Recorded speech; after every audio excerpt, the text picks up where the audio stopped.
Hey, what's up guys, welcome back to my channel. It's Trevor here today, and in today's video I'm going to share with you my journey from being a new immigrant to Canada 2.5 years ago only, and how I became a real estate investor in Canada, which is providing me with a very remarkable passive income besides from my salary.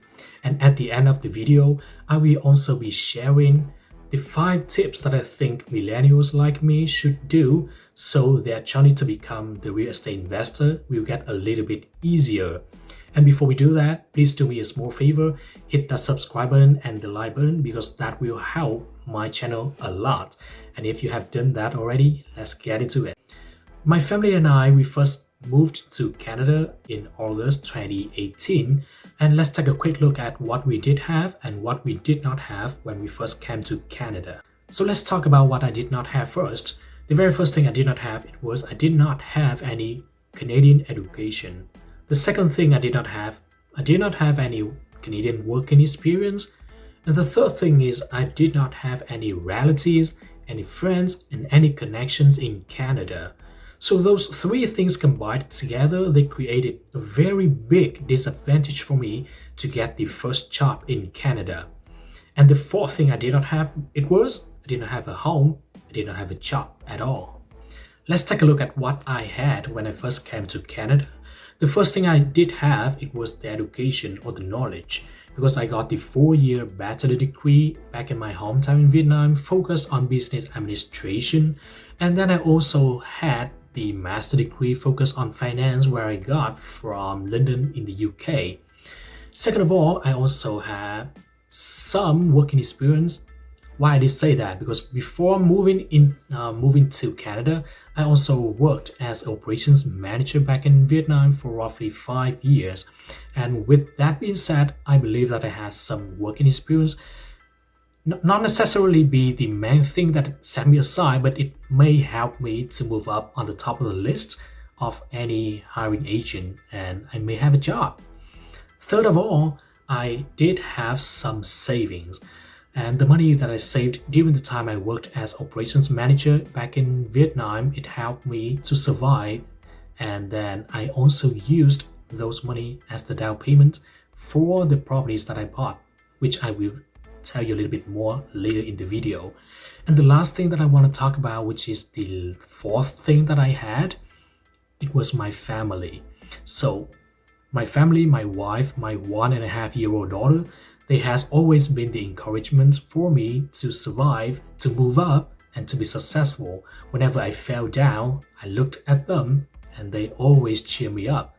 They are the encouragement. That's why I moved to Canada and became a real estate investor. So with those things that I did have and I did not have, what should I do next? I prioritized just one thing on the list, which was I had to get a job. Because having a job, it can provide me with a stable income so we can survive and we will not use up all the money that we saved up before we move to Canada.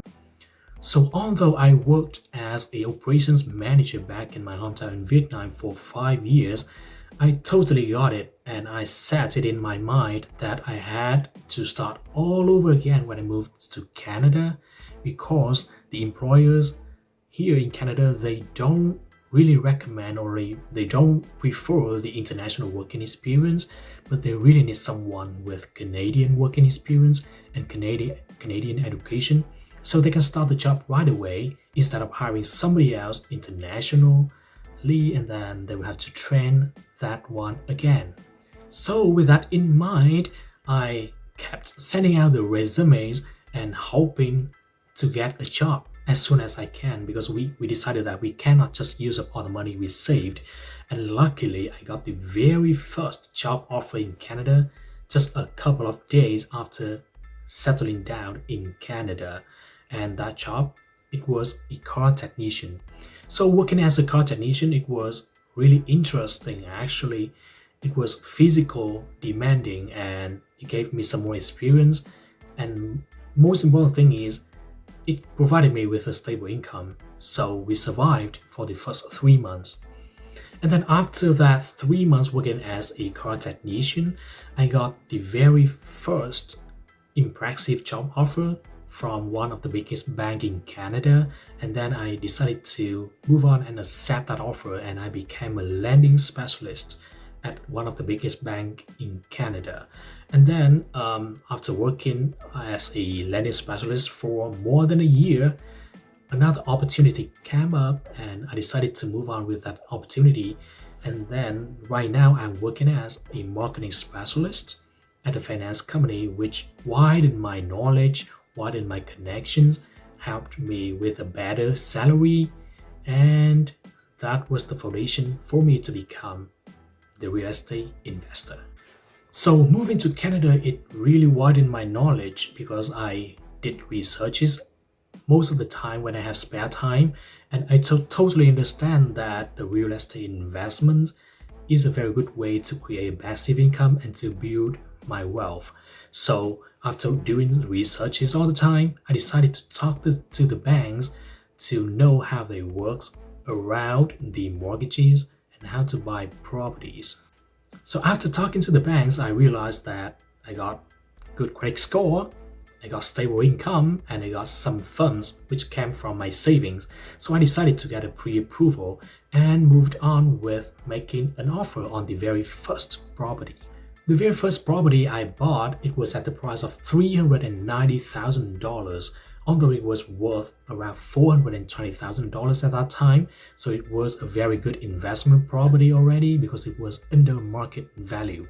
As the very first property, it is a 4 bedrooms, 2.5 bathroom one. While we are only a very small family, we decided to think about house hacking right away. So our family, we lived in just 1 bedroom, the master bedroom one. The other 3 bedrooms we rented out from right away, and the rent, it covered all the mortgages and the utility bills. So that is a very good move, and I'm still not regretting at all about that. And up to today's day, the property is worth $650,000. And then on March 2020, right at the beginning of the pandemic, we decided to buy the second property and use it as the rental property. And we bought it at the price of $390,000 as well, while the house was worth around $410,000. Because it was at the beginning of the pandemic, the real estate market was not crazy at all at that time, and we bought the house easily.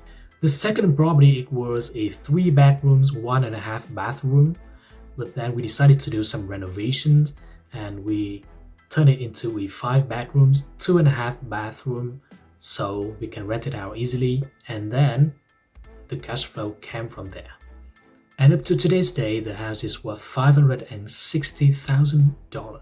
Moving on to the third property that we are living in right now, we made an offer on this new built townhouse on November 2020, and we offer at the price of $535,000. And this townhouse, it is a 4 bedrooms, 3.5 bathrooms, new build, so easily for rented out. As you may know, we love house hacking, so that was the reason why we decided to rent out the other 3 bedrooms in the townhouse we are living in. We are just living, our family is just living in the 1 bedroom for now, and there's nothing wrong with that at all. And I really appreciate any tenants that are living with us.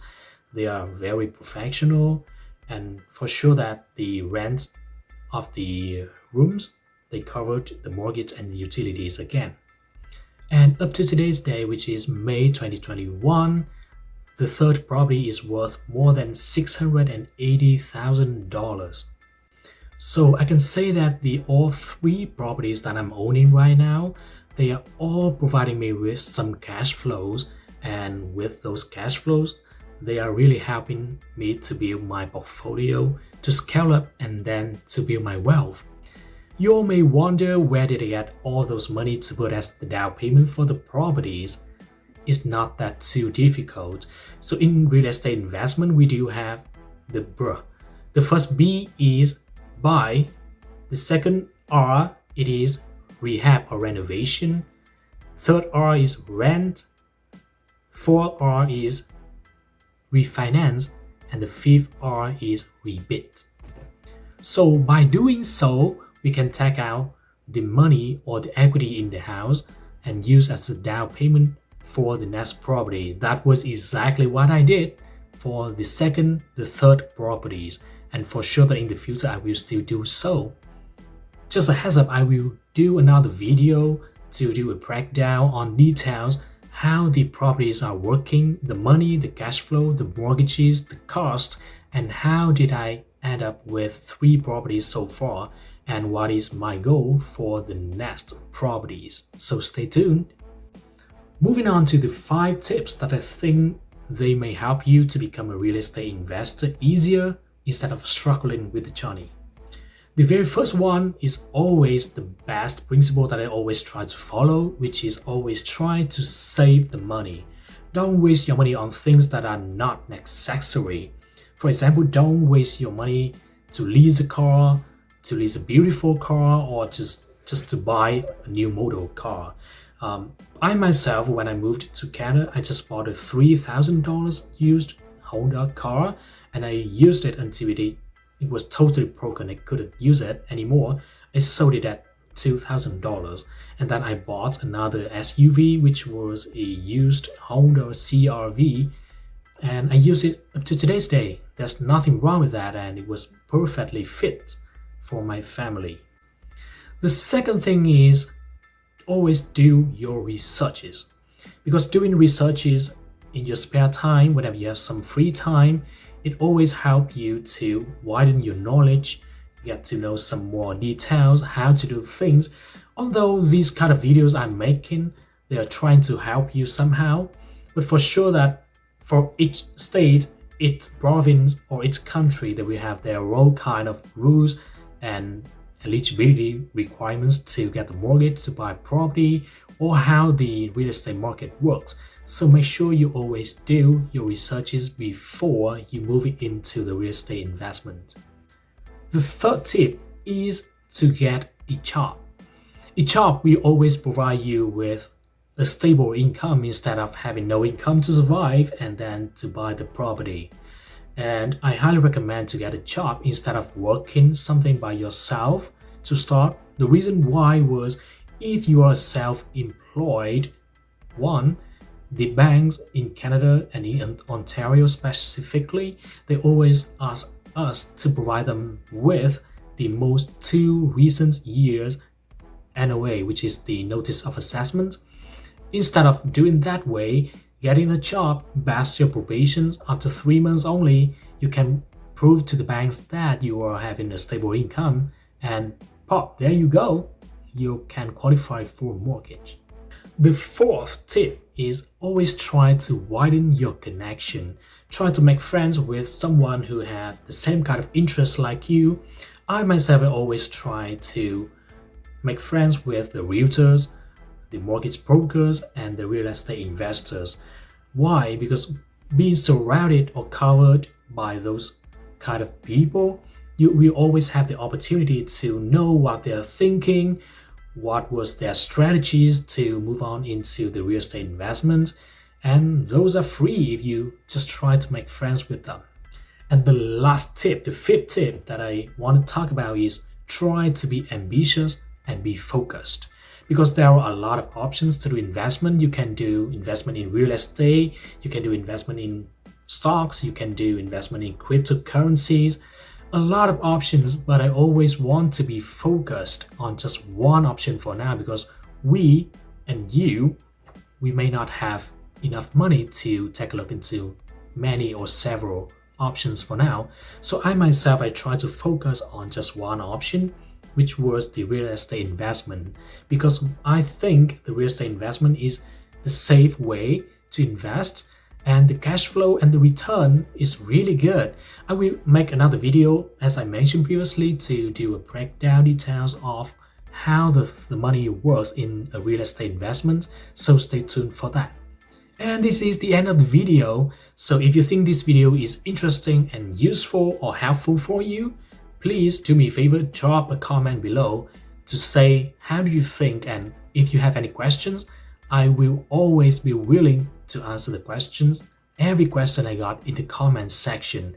And again, please do me a favor, smash the like button, smash the subscribe button so you will not miss any videos coming up. Thank you for watching my video. Stay tuned for the next video and have a great day.